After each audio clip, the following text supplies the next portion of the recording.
জানি হিয়া আজ ওর বাবাকে পেয়ে খুব খুশি হয়েছে, কিন্তু তোকে আমি বেশি দিন এই খুশিটা দিতে পারবো না সোনা। অপারেশনটা হয়ে গেলেই আমি তোকে এখান থেকে নিয়ে চলে যাব। মেয়েকে কাছে পেয়ে যত সোহাগ করার করে নাও আর্য ব্যানার্জি। প্রিয়জনের বিচ্ছেদ বেদনা কাকে বলে এবার আমি তোমাকে সেটা বোঝাবো।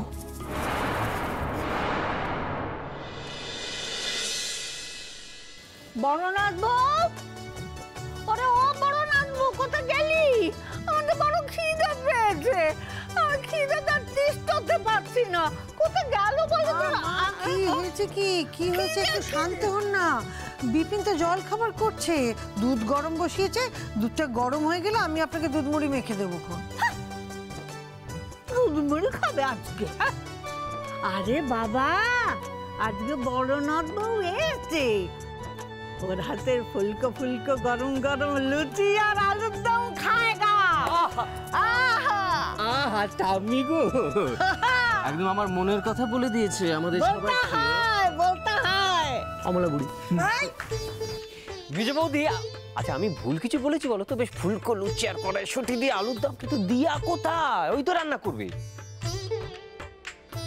এই যে দিয়া রানী এসে গেছে।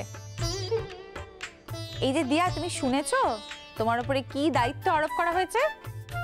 আই রিপিট, ফুলকো লুচি এবং কড়াইশুঁটি দেবে সুন্দর করে ঝাল ঝাল আলুর দম। আপনি দায়িত্বটা নেবেন, মানে রান্নাটা করবেন। বিপিন দা ইউ আউট, আপনি ম্যাডাম প্লিজ ইন। আচ্ছা আচ্ছা, তাই হবে তাই হবে। ও বড়নাথ বউ, তুই জানা ভাই, একটু রান্না কর না। বিঘ্নের হাতে আলুনি রান্না খেয়ে খেয়ে না জিভ একবারে পচে গেছে। কেন শুধু শুধু সবাই ওকে এইসব রান্না বান্না ঝামেলা জড়াচ্ছ বলো তো? দেখো, ও তো এ বাড়িতে বড় বউ হয়ে রান্না করতে আসেনি, ও তো এসেছে হেয়ার ট্রিটমেন্ট করাতে।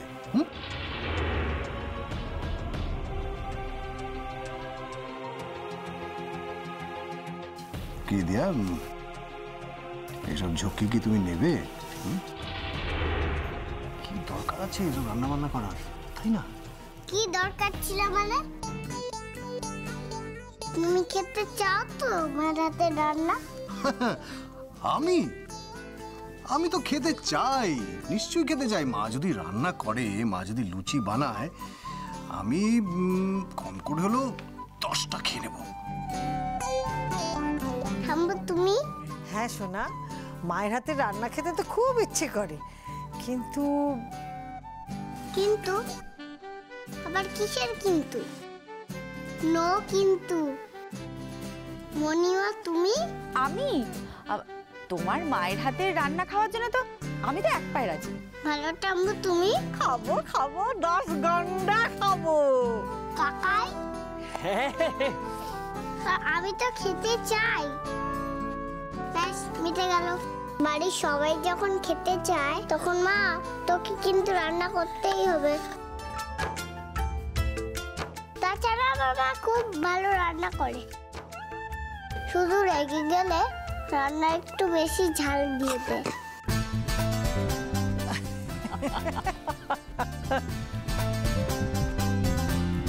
আচ্ছা, অনেক পাকা পাকা কথা হয়েছে। সকালবেলা কেন তুমি বাগানে গিয়েছিলে শুনি? মা হয়ে গেল।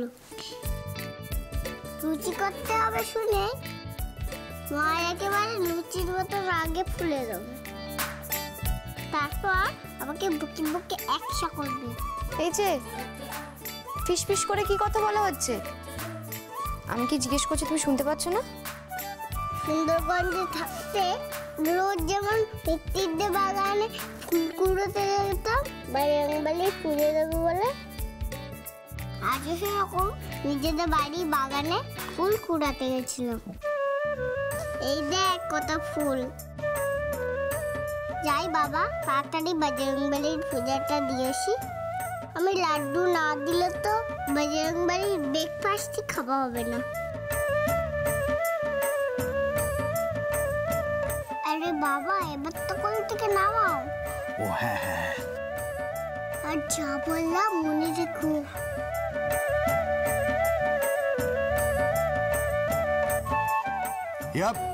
ইয়া সাবধানে সাবধানে দেখে।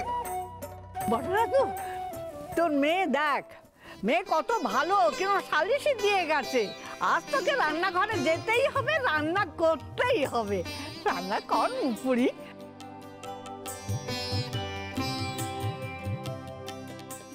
যা করার ভেবে চিন্তে করো কিন্তু দিয়া।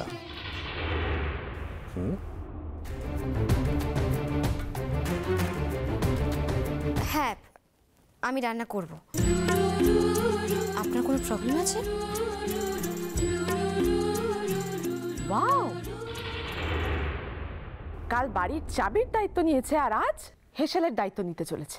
Good, very good.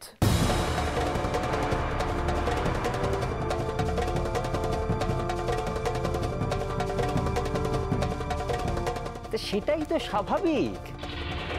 বাড়ির বড় বউ এই বাড়িটার দায়িত্ব নেবে, সেটাই তো স্বাভাবিক। আর বাড়ির ছোট বউ এই যে হঠাৎ হঠাৎ এসে বাটপাড়ে শুরু করে দিচ্ছে, এটা অস্বাভাবিক। এই নিখিল শোনো।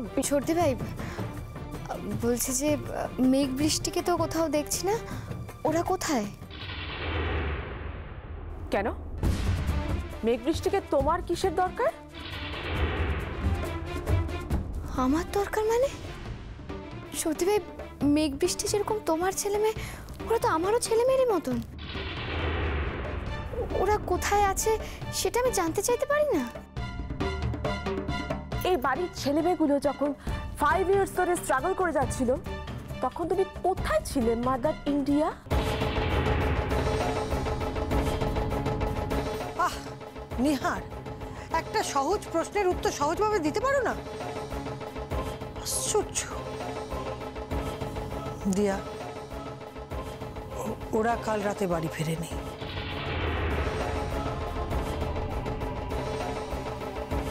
মানে ওরা দুজন বাড়িতে ফেরেনি মানে? হ্যাঁ দিয়া, সামনে ওদের পরীক্ষা, তাই ওরা বন্ধুর বাড়িতে পড়তে গেছে, ফেরেনি। ওই যে কি গ্রুপ স্টাডি না কি বলে, তাই। দিদিভাই, বাবাই কোথায়? বাবাইকে আমরা হোস্টেলে রেখেছি দিয়া। ও হস্টেলে থেকেই পড়াশোনা করে। কেন দিদিভাই, হোস্টেলে রেখে কেন পড়াচ্ছ? মানে ও তো মেঘ বৃষ্টির সঙ্গে এক স্কুলেই পড়তে পারতো না?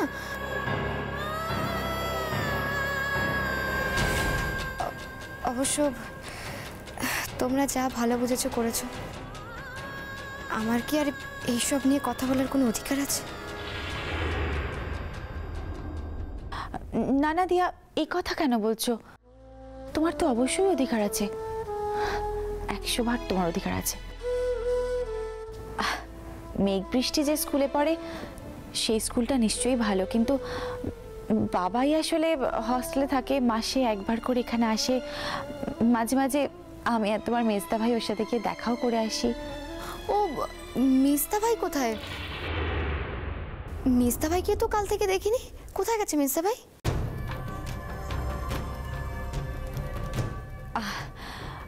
আসলে তোমার মেজদা ভাই না কাল রাতে কাজ সেরে একটু দেরিতে ফিরেছে, তাই আর দেখা করতে পারেনি। ও এখনো ঘুমাচ্ছে, উঠে যাবে এক্ষুনি, এক্ষুনি উঠে যাবে, এক্ষুনি আসবে। বলছি দিয়া,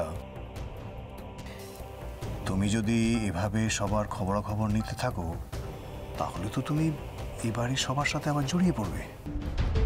কিন্তু তুমি তো সেটা করতে আসোনি, তুমি তো এসেছো হিয়ার চিকিৎসা করাতে।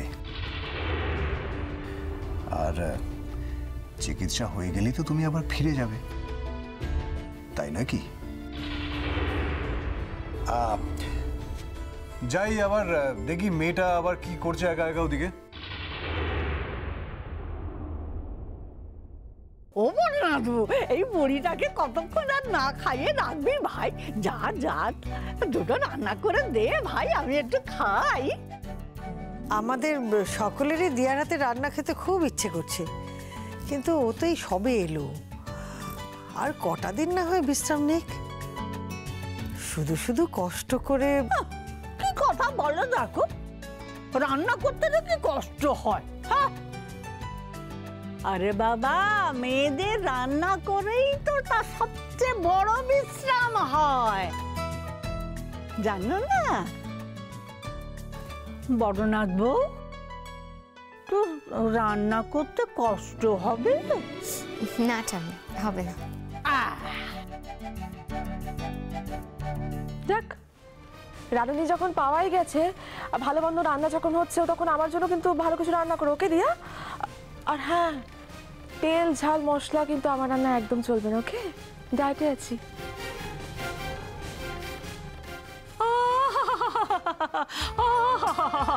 কি সুন্দর, একেবারে সিরিয়ালের ফিল গুড সিনের ফ্রেম। সবাই সপরিবারে রয়েছে ড্রয়িং রুমে, কোনো মারামারি কাটাকাটি কাদা ছোড়াছড়ি কিচ্ছু নেই। পিছনে ব্যাকগ্রাউন্ডে ভায়োলিন মৃদু স্বরে, সবার চোখে জল, মুখে মিষ্টি হাসি। আজ যে 5 বছর পর এ বাড়ির বড় বউ ফেরত এসেছে, নিজে হাতে সবাইকে রান্না করে খাওয়াবে। শুধু শুধু আমার মেয়ে এ বাড়ির ভিলেন তো, তাই মুখটা একেবারে বাংলার 5 করে দাঁড়িয়ে আছে। আসলে ওর পেটে খিদে, মুখে লাজ। মম,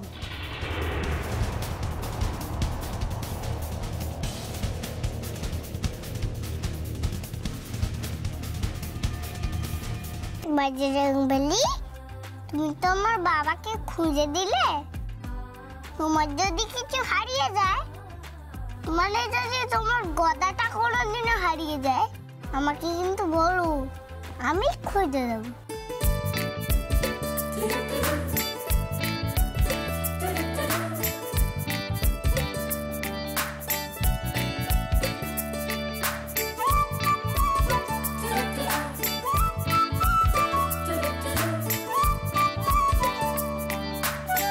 কে বাবা?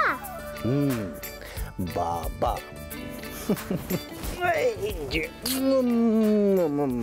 বুড়ি, হিয়ারানি, বাবা তোমার মতো হাত জোর করে বজরংবলীকে নমস্কার করছিল। তুমি যে আমাকে বাগানে বলছিলে, কি বলছিলে? যে বাবা মেয়ে সেম সেম বলছিলে তো, তাই সেম সেম 5। এই যে মিস্টার ব্যানার্জি, বসার ঘরে আমার কানে ফিসফিস করে কি বলছিলেন আপনি? সাহস থেকে তো জোরে বলুন। কি হলো বলুন। দিয়া, আমার সাহস নিয়ে কিন্তু একদম প্রশ্ন তুলবে না, একদম নয়। এই রে, তোরা আবার ঝগড়া শুরু করলি? ওহ, তোরা তো দেখছি আমার থেকেও দিন দিন বাচ্চা হয়ে যাচ্ছিস। কর ঝগড়া কর, আমি চললাম। মানে হিয়া, বজরংবলী, এদের সামলানো আমার কম্বো নয়। দেখো, এদের যদি তুমি সামলাতে পারো, না পারলে দুটোর মাথায় গদা দিয়ে দুম দুম করে দিয়ে দেব।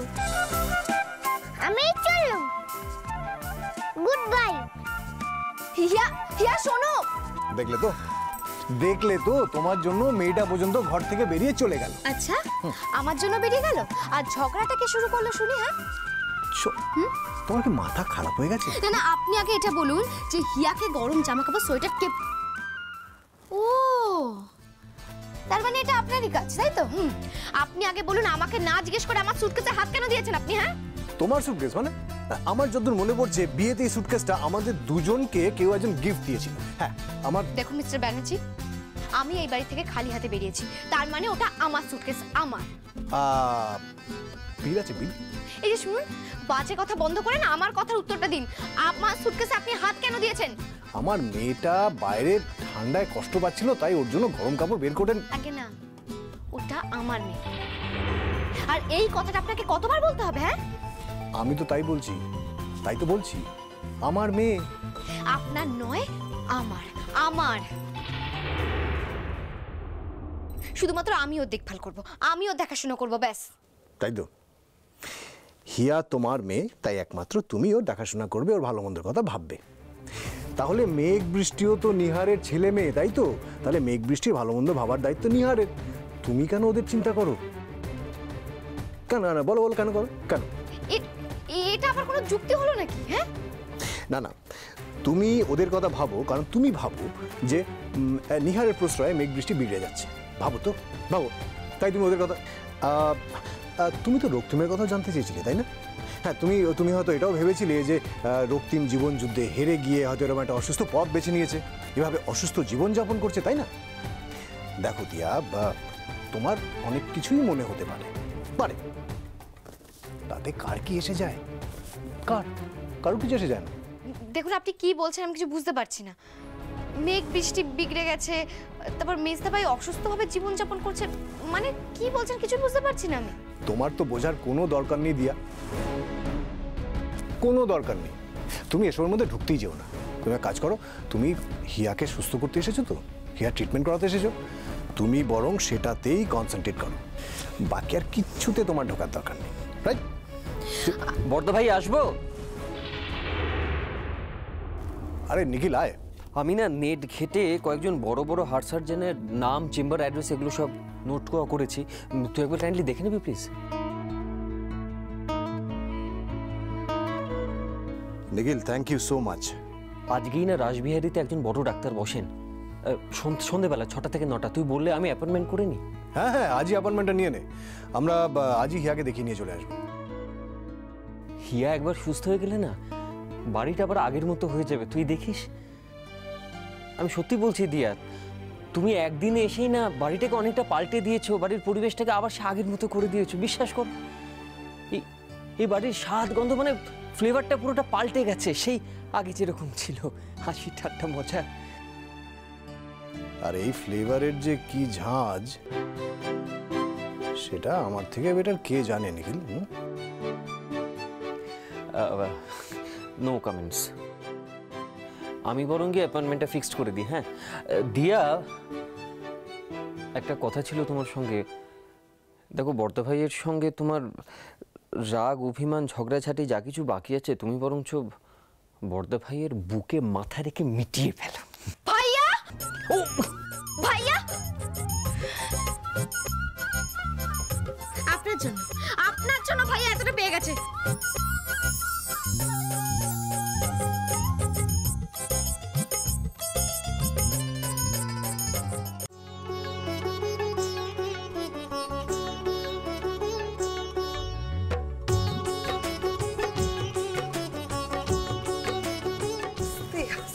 এ কি আমাকে ছাড়া খাওয়া শুরু হয়ে গেল? আমি কি মুশকিল, আমিও তো বলেছিলাম যাতে দিয়া একটু রান্না বান্না করবো, আমরা একটু খাওয়া।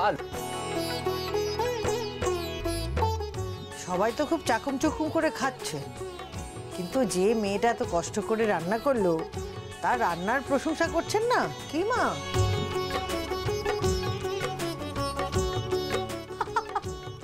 অবস্থা দেখেছেন মা? বড়নাথ বউয়ের হাতের রান্না খেয়ে এতদিন পর ঠাম্মির মুখে কিন্তু আর কোনো কথা সরছে না। আর্যদা, তুমি কিছু বলো, কেমন হয়েছে খাবারটা? না না বাবা, তুমি কিছু বলো না, শুধু তুমি লুচি খেয়ে যাও, গুলো গুলো 10টা। তুমি কিছু বললেই আবার মা রেগে যাবে, আবার ঝগড়া বাঁধাবে। তোমাকে কিন্তু কালকের মতো সোপায় শুতে হবে, খাটে জায়গা পাবে না।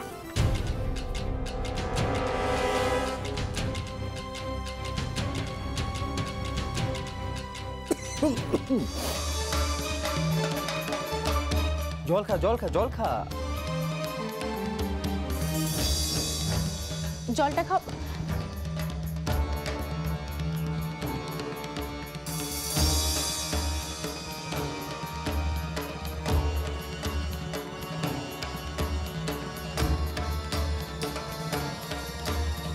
ইভা, হাই, বস।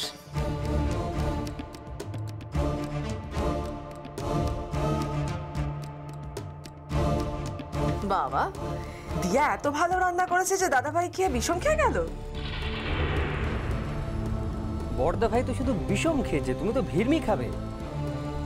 আমি বাজি রেখে বলতে পারি নিহার, তুমি অনেক দিন না এরকম রান্না খাও। দিয়া, তুমি ওর জন্য কি সব বিদেশি রান্না করেছো? ইংরেজি নাম দাও, ওগুলো দাও, ম্যাডামকে দাও। তোমার জন্য স্যুপ আর ফ্রুট স্যালাড।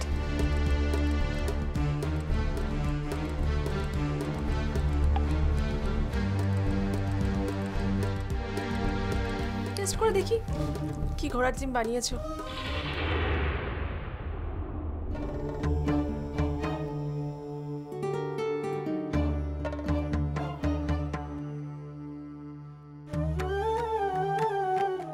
বাবা নিহার, তুমি তো এমন ভাবে খাচ্ছ খানিকক্ষণের মধ্যে দেখা যাবে পুরো বাটিটা শুদ্ধ খেয়ে নিয়েছো। নিহার, কি করছিস বলতো? তোকে দেখে পুরো বোঝা যাচ্ছে যে স্যুপটা টেস্টি হয়েছে। এমন কিছু একটা কর যাতে সবাই বুঝতে পারে যে স্যুপটা খারাপ হয়েছে খেতে।